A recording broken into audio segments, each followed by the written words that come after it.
এই মুহূর্তে ব্রিগেডিয়ার দেবাশিস দাস সরাসরি রয়েছেন আমাদের সঙ্গে। ব্রিগেডিয়ার দাস, জয়ীশ জঙ্গি গ্রেপ্তার হয়েছে। আপনাদের দেখালাম যে রেনেসা হাউজিং বর্ধমানে অত্যন্ত জনবহুল একটা এলাকায় সে 1.5 থেকে 2 মাস ভাড়া থাকতো। অবশ্যই এসটিএফের একটা বড় সাফল্য এই জয়ীশ জঙ্গি গ্রেপ্তারি, কিন্তু যে অ্যাসাইনমেন্ট ছিল রাজনৈতিক ব্যক্তিত্বদের নজর রাখা, সর্বোপরি রাজ্যের মুখ্যমন্ত্রী তার লোকেশন ট্র্যাক করতো, অবশ্যই নিরাপত্তার জন্য কতটা উদ্বেগের? দেখুন, একটা চক্র কাজ করছে বেশ কিছুদিন ধরে ভারতবর্ষে। গত 6 মাস তাদের মানে পদচিহ্ন ভারতবর্ষের অনেকগুলো রাজ্যে দেখা গেছে। মহারাষ্ট্রে, ঝাড়খণ্ডে, দিল্লিতে, উত্তরপ্রদেশে, তেলেঙ্গানাতে এবং পশ্চিমবঙ্গে এই দেখা গেল। এই চক্রটি সাজাদ ভাট বলে যিনি আছেন তার মানে লিডারশিপে চলে এবং এখানে ইন্টারনেট খুব বড়ভাবে ইউজ করা হয় রিক্রুটমেন্টের জন্য। এবং সেইখানে এই চক্র পশ্চিমবঙ্গে তো এখন একটা রাজনৈতিক হাওয়া বদল হয়েছে এবং পুলিশেরও একটা সজাগ স্থিতি হয়েছে।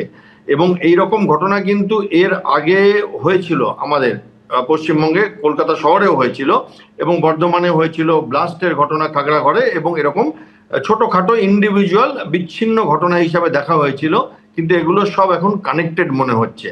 এবং এই যে আমাদের মুখ্যমন্ত্রীর আপনারা দেখাচ্ছেন যে তার ডাটা কালেকশন হচ্ছিল, এটা একটা মারাত্মক ইঙ্গিত করছে। কারণ এই মুহূর্তে আমাদের সঙ্গে বাংলাদেশের একটা সম্পর্কের ব্যাপারে দোটানা চলছে, বিকজ আমরা নানান রকম ভাবে চেষ্টা করছি যত অবৈধ অনুপ্রবেশকারী আছে সেগুলো বন্ধ হোক অনুপ্রবেশ, এবং যারা ঢুকে বসে আছে তাদেরকে তাড়ানো হোক। এবং তাতে উনি একটা মুখ্য ভূমিকা নিয়েছেন।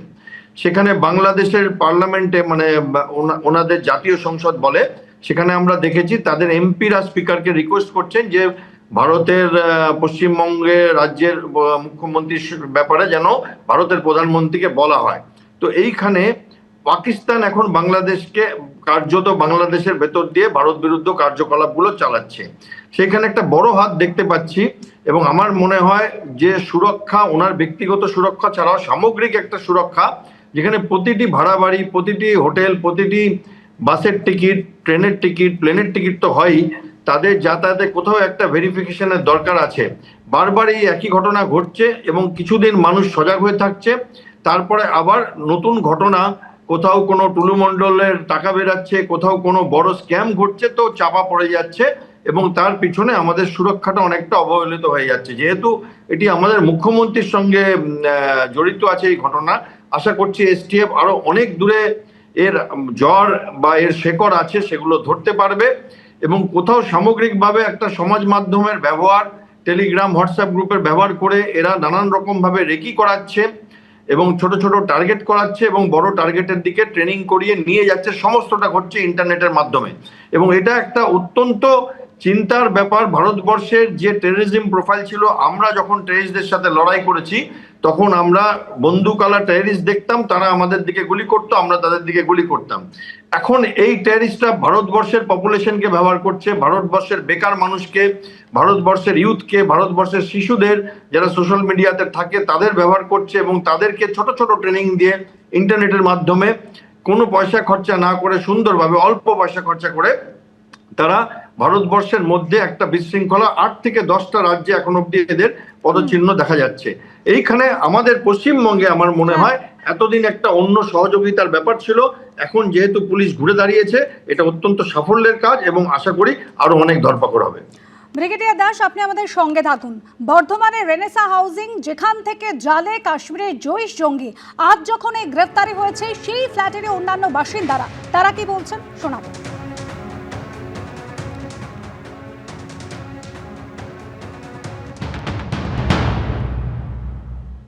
মাস দেড় দুই হয়েছে আর 2 মাস হবে।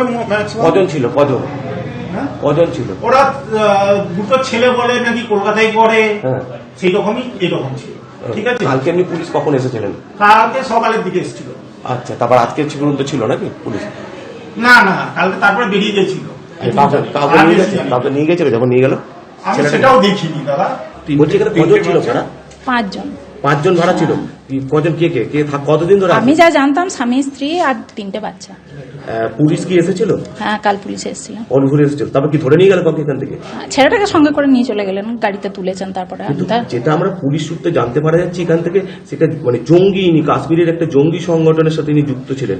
তো সেটা তো আমিও শুনে এখন আশ্চর্য হচ্ছি। ওখানে কি ভাড়া থাকতেন? হ্যাঁ, ভাড়া ভাড়া মানে এই সমস্ত ঘরগুলোই পুরো আমরা পুরোটাই ভাড়া থাকি, এটা ভাড়া এটা ভাড়া এটা ভাড়া। 10টার সময় ছেলেটাকে নিয়ে গেছে, এবার পুলিশ কতক্ষণ ছিল আমি সেটা আর দেখিনি। পুলিশ ছিলেন 3টে, মানে যে সিভিল ড্রেসে 3জন ছিলেন তারা নিয়ে গেলেন। এই যে জয়ীশ জঙ্গি গ্রেপ্তারি আজ সকালে এবং তার উপর কিন্তু একাধিক দায়িত্ব ন্যস্ত ছিল। ইনস্টাগ্রাম হোয়াটসঅ্যাপ গ্রুপে জঙ্গি সাজ্জাদ গোষ্ঠীর সঙ্গে যোগাযোগ রাখতো হামিম, এমনই দাবি করা হচ্ছে পুলিশের তরফ থেকে। এই যে ফ্ল্যাট দেখছেন রেনেসা হাউজিং, এখানে 1 থেকে 1.5 মাস সে ভাড়া থাকতো। 2.5 থেকে 3 মাস ধরে সেই রাজ্যে রেকি চালিয়েছে, একাধিক কাজ ছিল হামিম মণ্ডলে, এমনই দাবি করা হচ্ছে পুলিশের তরফ থেকে। পশ্চিমবঙ্গ থেকে গ্রেপ্তার এই কাশ্মীরের জঙ্গি, বর্ধমানের রেনেসা হাউজিং থেকে জালে কাশ্মীরের জয়ীশ জঙ্গি হামিম মণ্ডল। আর এই নিয়ে রাজ্য বিজেপির প্রধান মুখপাত্র দেবজিৎ সরকার কি জানিয়েছেন শোনাবো। এই বিষয়টা এতদিন ধরে আমাদের রাজ্যে চলেছে, অনেক দিন ধরেই চলেছে। তারাই এতদিন ধরে এই রাজ্যকে করিডোর হিসেবে ইউজ করেছে। তার কারণ এখানে একটা আন্তর্জাতিক র্যাডিক্যাল ইসলামিস্ট জিহাদি সন্ত্রাসীদের প্রতি একটা আবেগঘন আতিথেয়তার বাতাবরণ এখানে ছিল। দীর্ঘ 34 বছর বাম শাসন, তারাই জিনিসটাকে প্রমোট করেছে। আর তারপরের 15 বছর তৃণমূলের যে তোষণের শাসন, তাতে তো পরিষ্কার পরিচ্ছন্নভাবে বলাই হয়েছিল। এমনকি বৃহত্তম ইসলামিস্তান, বৃহত্তম বাংলাস্তান, ইসলামিক রিপাবলিক অফ বাংলাদেশ, বিভিন্ন সময় বিভিন্ন রকম শব্দবন্ধের চর্চা এই পশ্চিমবঙ্গের মাটিতেই হয়েছিল। পশ্চিমবঙ্গে এতদিন পর্যন্ত সেরকম কোনো আঘাত আসেনি রশিদ খানের হামলা আর খাগড়াগড় এরকম কিছু জায়গা ছাড়া। আর কারণ হচ্ছে পশ্চিমবঙ্গ ছিল জিহাদিদের সেফ করিডোর। এই মুহূর্তে পরিবর্তিত পরিস্থিতি, রাজ্য সরকারের বদল এবং বিচারধারা, সব থেকে বড় কথা বিচারধারার বদলের জন্য এই মুহূর্তে তারা এখন আর মনে করছে না, অর্থাৎ এই জঙ্গিরা মনে করছে না যে এই নতুন যে রাজ্য সরকার তাদের কাছে তারা নিরাপদ। সেই জন্য তারা রাজ্য সরকারের সর্বোচ্চ যিনি পদাধিকারী সম্মাননীয় মুখ্যমন্ত্রী শ্রী শুভেন্দু অধিকারী এবং রাজনৈতিক যারা ব্যক্তিত্ব আছেন, যারা বিভিন্ন সময় জিহাদিদের কাজকর্ম নিয়ে সরব হয়েছেন, জনজাগরণের কাজ করেছেন, তাদের উপর আঘাত করার মরিয়া চেষ্টা করবে, এটাই স্বাভাবিক। এবিপি আনন্দ, এগিয়ে থাকে, এগিয়ে রাখে।